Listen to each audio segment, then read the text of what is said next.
kanunay maglukluk og armas mga katropa gipadako. Tagam.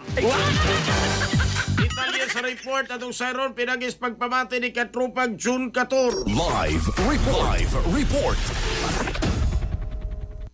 Yes, katropang Jerry, no, di ay nailhan nga maldito sa lungsod sa Consolacion, Cebu ang gipadakop ni kapulisan humanigi reklamo sa daghan niyang silingan kay magdadala ning armas makanunan ni maglukluk og kalibre 38 ga armas gipadakop ni kapulisan nasikop ni mga alauna sa hapon didto sa may Porok 3 Gomamela Esta Binabag Barangay Tayud lungsod sa Consolacion. Ang kining ginakpan nailhan nga si Aljon Kuahaw Lauron 32 anyos solitaw ni residente sa mong lugar kinsa gitanggong na karon sa Consolacion Police Station samtang mag-atubang ni karong kakasong kalapasan sa RA 18591 kon illegal possession of firearms and ammunition. Sa spot report sa kapulisan nagkanayon nga daghan ng mga reklamo ang nadawat silang buhatan batok ni ining suspect tungod kay sa iyang pagkamaldito kanunay ning magluklok ni ining armas na balaka kini mga silingan og report ning atos kapulisan og naaktuhan yung kini nga nagkupot ni ining 38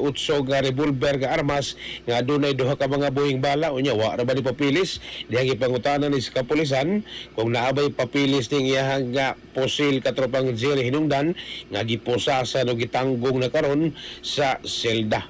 Mga katropa, yung kalimut pagtumarog Sandon Vitamin C, ang alkaline nga vitamin C. Alang sa nagayusang Pilipino para sa Pilipinas, inyong katropa, June 14 XFM News. XFM report.